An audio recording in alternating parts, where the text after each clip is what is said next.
I'm sad to report that we didn't win the lottery last night. I'm not sure why I'm always surprised when our numbers don't match. It's true. A feeling of disappointment comes over me when we need to reshelve our early retirement, Block Island dream house plans. Truthfully, money isn't what our family dreams about most. Our real dream is for words. I had the talking dream again last night. I have one every couple of weeks, and I always wake up hopeful. It's so vivid and almost always exactly the same. I walk into Jack's room to wake him and find him sitting up in bed. He gives me one of his magical smiles. As I open the blinds, I say, "Good morning, Jack." He looks at me and whispers, "Hi." It's clear enough to make me pause, but I don't get too excited. I've been let down before. I lower his bed rail and help him to his feet. As I start to get him dressed, he leans his head against mine and says, "Good morning." I don't just hear the words, I feel them on my face, and he doesn't pause. He just keeps talking, filling me in on the last 7 years of his life. I still can't believe it's been 7 years since I've heard Jack speak. If I'd known he was going to lose his speech, I would have focused more on his last sentences.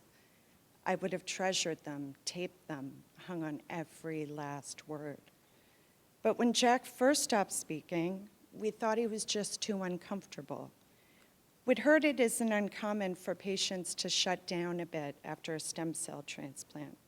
It's part exhaustion, part mouth sores, along with overwhelming frustration. Besides, we were too focused on blood counts and surviving to notice as his words slipped away. It wasn't until months after Jack's transplant that I stumbled on an article that discussed issues facing people with his disease, adrenoleukodystrophy, or ALD. Loss of speech was on this list. 7 years ago, I didn't know there was a list of post-transplant ALD issues. I didn't know what ALD was, or that the disease would one day be the center of our family. 7 years ago, it never occurred to me I would only hear my 16-year-old son speak in my dreams. Our son, Jack, doesn't speak, sign, or write notes. Not only do I miss hearing him say, "I love you, Mommy," but his lack of speech makes certain situations particularly challenging. We were at the hospital 2 weeks ago with Jack.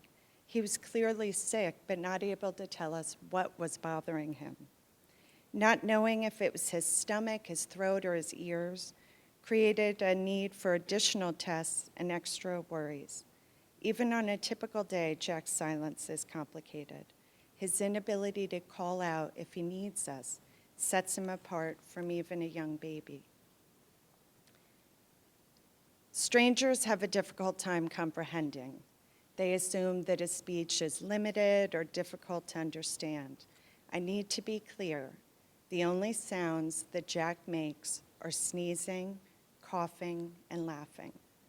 There is a lot of laughing for those of you who know Jack. I promise, a lot. But how do you know when Jack is hungry or sad? For this, the answer is easy. I explained that although he can't be specific, Jack is able to communicate most of his needs without words. When he locks his big brown eyes on yours, he's able to be quite clear.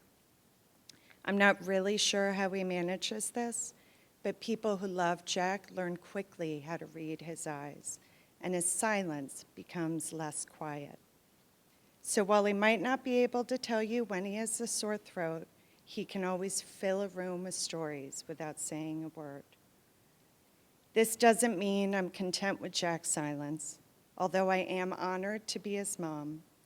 If you catch me late at night, you might witness me with my armor down, crying myself to sleep. Or on a stage occasionally. And even years after ALD stole his words, I still dream of hearing them. The talking dream is so realistic, I can still feel the sound of Jack's voice when I open my eyes. It's hard to wake up smiling, only to realize it was just a dream, but I wouldn't trade those magical moments, not even for a winning lottery ticket.